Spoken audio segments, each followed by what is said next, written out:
I was talking a little bit about Mike Fiers and no-hitting the Reds and the hot-hitting Nick Senza. Although I guess he isn't so hot-hitting anymore, huh? But no. Fiers, 34 years old. He is the now 35th pitcher to throw multiple no-hitters. And some of these, I guess, I should have remembered because they came in recent history. But here's a list.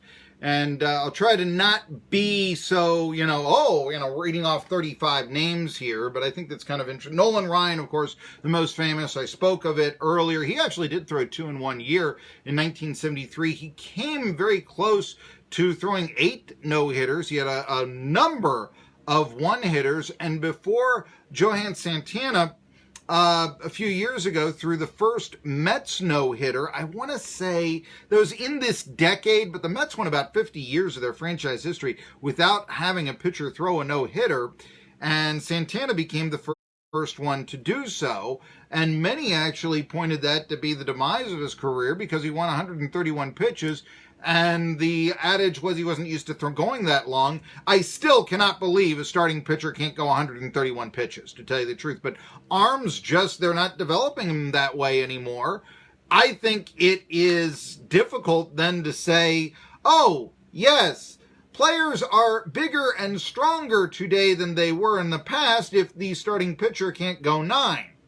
Now, yeah, I mean, I can look at, okay, here's what a player of this era sort of average height and build versus here's a player of a previous era, their height and build.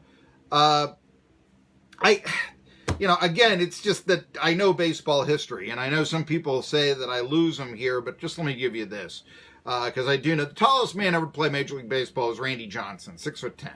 Okay, lefty, you remember Randy Johnson. I mean, he's on the multiple no-hitter list. The tallest player to play in the National Association. Now, what is the National Association, you may ask? That was the first professional baseball league. It actually predated the National League. It was from 1870 to 1875, I think. Maybe 1871. Okay. Historians have debated, although they're putting on a patch on Major League Baseball uniforms now, saying the 150 years of Major League Baseball. Maybe it should be professional baseball. That would be true. The Cincinnati Red Stocking, the barnstorming team in 1869, Harry Wright and Company. Okay, that happened 150 years ago. Yes, I'll give you that.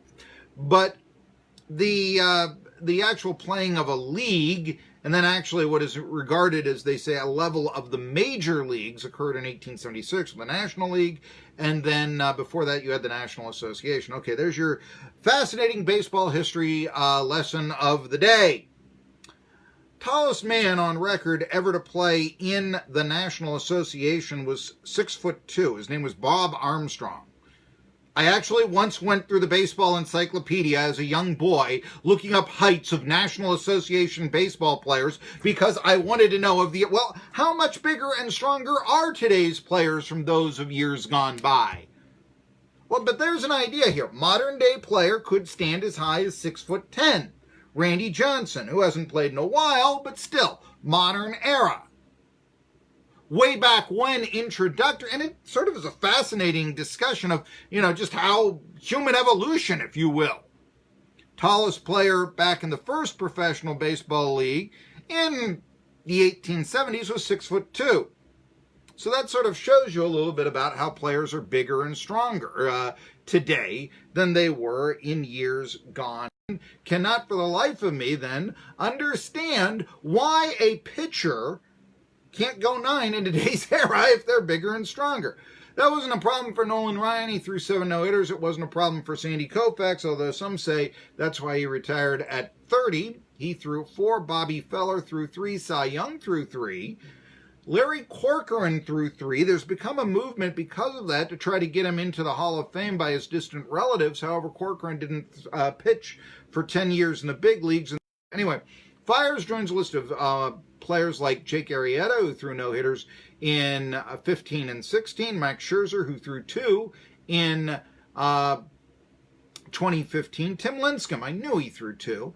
Threw 1 in 2013 as well as 2014, both against the Padres. Homer Bailey, who did it against the Giants and the Pirates. He did against the Pirates in 2012, And the Pirates had not been no-hit since 71. It's like the second longest streak in baseball at the time, I believe.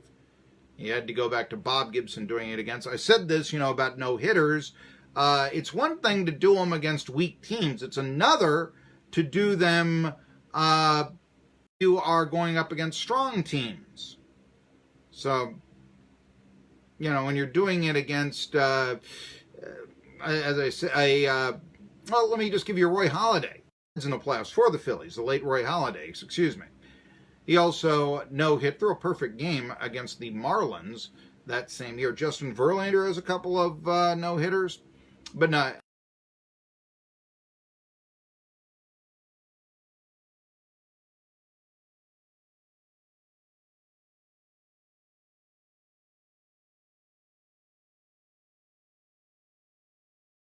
No-hit the Montreal Expos for the St. Louis Cardinals, and in the end of 1983. And let's see here. Yes, I do know this. Okay.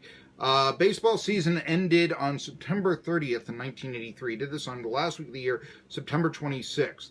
So give me a minute here. Sunday was the 30th. Saturday was the 29th. Friday was the 28th. Thursday was the 27th and the 26th. And I believe on eliminated in Forsh threw a no-hitter against him. So there you go. Steve Busby, I mentioned that he had thrown 2. Bill Stoneham had thrown 2. Ken Holtzman had thrown 2. Don Wilson with the old Astros threw 2. I mentioned Jim Maloney. I thought they had a 65. I could have sworn they both were in 65. Jim Bunning did it, throwing a perfect game. First one since the 19th century in the National League against the Mets. There you go. And again, the 64 Mets. Gibson no-hitting the Pirates when they won the World Series with Clemente and Stargell and Al Oliver. A little bit different against the 64 Mets, and all this. But it was one of the first big events that ever happened at Shea Stadium. He also did at Wrigley Field. Incidentally, Jim Bunning's no-hitters were both thrown in the first games of doubleheaders. Warren Spahn for the Milwaukee Braves did it in 60 and 61. Oysk!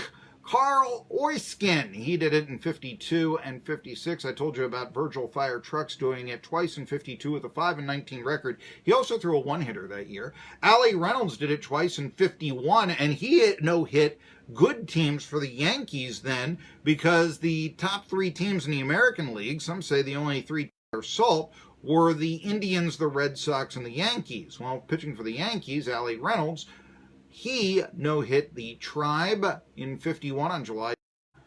Here's your list of baseball history today. Okay, this is for all the historians. 1908, it is White Sox, Tigers, later to be the Indians, all of them in a really fierce pennant race. They throw out, I say Indians, they weren't the Indians yet, they were the Naps. But anyway, the Naps throw out Addy Joss, lifetime 188 ERA, second lowest all time. White Sox throw out Ed Walsh, 182 ERA, lowest of all time. They're both battling for the flag. It's an era where it is a sin to strike out. Walsh strikes out 15 Cleveland batters. Addy Joss throws a complete game. Perfect game. Yeah. Cleveland wins 1-0. I could see somebody saying Harvey Haddock's losing the perfect game to Lou Burdett was the greatest pitcher's duel ever. I could see that. Could definitely see 7th game of the 91 World Series when Jack Morris goes 10 and beats the Braves 1-0. Gene Larkin, the winning hit. I could see that. For the old-time historians, though, that's the greatest. You've got the 2 pitchers going in the pennant race, lowest ERAs of all time. By the way, that Ed Walsh's wife tried to get changed to a pass ball all her life.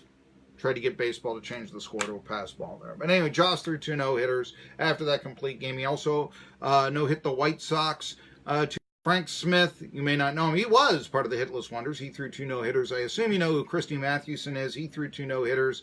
Everybody else was from the 19th century. Theodore Breitenstein, Adonis Terry, Al Atkinson. This is sort of an era when you can call for a high or a low pitch.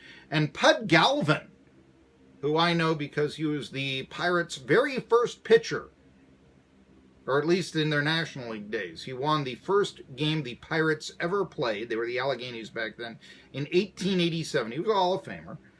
And he beat the Detroit Wolverines 6-2 on April 30th, 1887.